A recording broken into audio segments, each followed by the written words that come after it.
Yo, what is up? Let's do this. It is go time. It is my Weekend and Rewind Team of the Week, which is like EA's Team of the Week, but better. And I'm going with a 3-5-2 formation because I can. And starting in goal is Bernd Leno from Arsenal, who, even after suffering the ill effects of Granit Xhaka doing Granit Xhaka things, which led to the only goal that Arsenal gave up on the day, which we can and will definitely blame it on Granit Xhaka. And actually, I'll pause here for you to leave a comment about how I'm so mean to Xhaka, and yeah.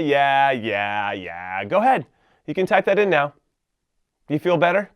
I hope so. Anyway, Leno came up big to save the Gunners' bacon on a few different occasions, which led to them keeping their now 16-match unbeaten streak alive and well with their 1-1 draw against Wolves, which puts them only 3 points behind Tottenham for that number 4 spot in the table, and who they play in 2 weeks, by the way, so that should be a very good game. And also for me, this performance pretty much secured Leno's status as Arsenal's number 1 choice in goal over Petr Cech, so I'm sorry all you soft helmet fans. Leno's better than Cech right now. And then up first in my back three, it's Adil Rami from Marseille, who, after watching his club lose their last 4 games, including a 2-1 loss to Lazio midweek in the Europa League, which ended any hopes that they had of advancing out of their group, well, he stepped up at home against Dijon and provided an assist on the game winner before scoring a goal of his own in Marseille's 2-0 win. And then next to him, it's the New York Red Bulls' Aaron Long, who days after being announced as the 2018 MLS Defender of the Year, which is an award I may or may not have won back in the day, he scored the game-winning goal in the second leg of the Red Bulls' 3-0 win over the Columbus Crew to beat the Crew 3-1 on aggregate over 2 legs,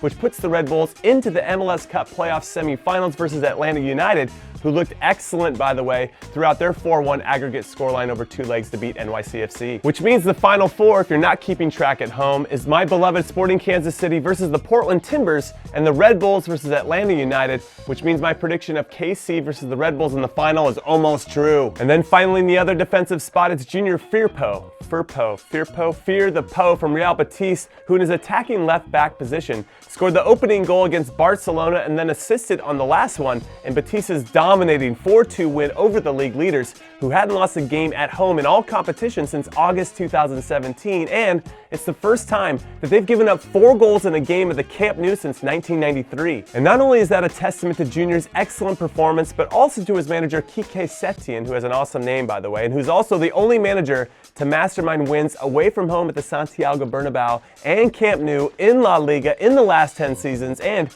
who is the name that Barcelona fans seem to want in charge instead of Ernesto Valverde, so we'll see if that ends up happening. And then in midfield, where to start? Let's go with Marco Reus, who now that he's injury-free is doing bits for Borussia Dortmund, which is evidenced by him scoring 8 goals and notching 4 assists in 11 league games, but none of his contributions to the black and yellow this season were bigger than the brace he scored against Bayern Munich in Der Klassiker this weekend, which twice led to canceling out Robert Lewandowski's brace and Bayern's 2 separate leads, before Paco Alcacer did what he does this season, and he scored the game winner off the bench to help Dortmund get the full 3 points, and now they have a 7-point gap over their biggest rival for the Bundesliga title. And then next to him, it's Memphis Depay, who had been criticized by his coach recently after he publicly declared that he should start more games, which obviously were not comments that were well received within the club and by the supporters, considering his inconsistency. But he just shut everyone up with a ridiculous 2 goals and 2 assists, which all came in the second half,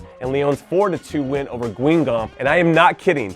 Both of his goals and both of his assists were A+, so we'll see if he can keep this up consistently. And then next to him, it's Josip Ilicic from Atalanta, who, after being out for months due to a scary lymph node virus, which he thought would end his career, well, it didn't, thankfully, and he has been magnificent since he rejoined his club's starting 11 4 games ago, which has led to 4 straight wins, including him providing 2 vital assists in Atalanta's 4-1 ass-kicking of the very hot Inter Milan this weekend, who had won 7 straight league games until this one, by the way. So please keep an eye out on this Atalanta team, because I think they're going to do some real damage this season. And then next to him, it's David Silva, who once again was quietly the best player in Manchester City's deconstruction of Manchester United and City's 3-1 win in the Manchester Derby, which makes me think of Silva's impact overall and where he should rank as one of the best midfielders in Premier League history, because he should definitely be in that conversation. First, he's easily the best Spanish player to ever play in the league, and that's saying something considering that Xabi Alonso and Cesc Fabregas and David De Gea are on that list too. And second, how valuable has his presence been to the club overall? For example, how much has the great Sergio Aguero benefited from David Silva's presence?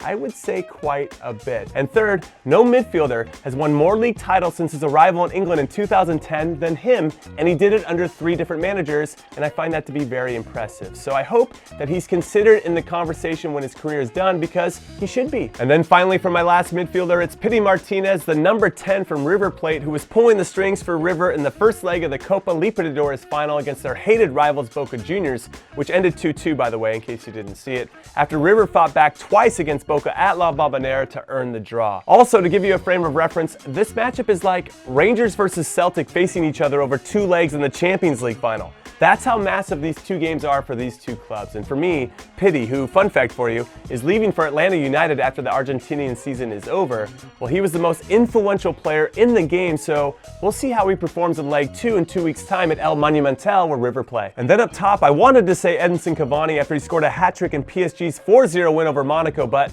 Monaco are so bad right now, it's hard to really count those goals as full goals. And then I wanted to say the Salmon, Salomon Rondon, as well, after his brace led my Newcastle to their 2nd straight league win, which feels like a goddamn miracle, but I'm not, because instead, I'm going with Andre Pierre Gignac, who scored 4 goals in Tigres' huge must-win game against Puebla, which secured Tigres' berth in the Liga MX playoffs, which is a competition that they love to win. And then next to him is Alassane Plea, who scored his first Bundesliga hat-trick for his new club, the very surprising Borussia Mönchengladbach, who find themselves only 4 points behind Dortmund at the top of the German league. Also, Plea has 8 goals this season, only 1 behind another surprising performer, the 20-year-old striker Luka Jovic, who has 9 goals for Eintracht Frankfurt. So we'll see if these 2 can hold off the familiar names like Robert Lewandowski and Marco Reus to win the Golden Boot. And all right, that is it. That is my starting 11. Did I miss anyone? I'm pretty sure you're going to let me know down below. Also, crap, I have to name my winners for who predicted the right score in the Manchester Derby, so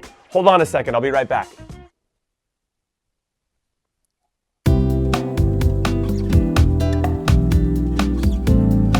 Okay, there were a ton of you that predicted that City would slap United around. Slap, and what? I'm 3-1, but I can only go with 3 winners because I'm running out of warm ballers gear. So I apologize if you nailed the score and got it exactly right and didn't win. Hopefully I can make it up to you in the future somehow. Anyway, the 3 winners are the Tactician, Kelsey Kotz, and Yorkie M. So congrats to all of you, and then be on the lookout for a note from me so I can sort you out. All right. Now that's all I got. Except for this, a new episode of Career Mode is dropping tomorrow, and I know you can't wait. Later.